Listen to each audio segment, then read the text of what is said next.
Hello friends, welcome to Creative Medicine. In this lecture, we will learn about Then we have the superior wall or roof.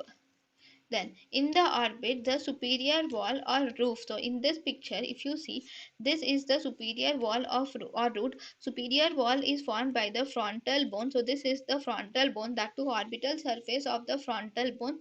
And in the sphenoid, there is lesser wing of the sphenoid which will form the superior wall or roof.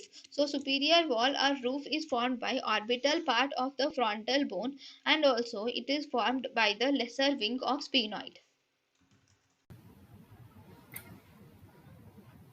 thank you and thank you for watching.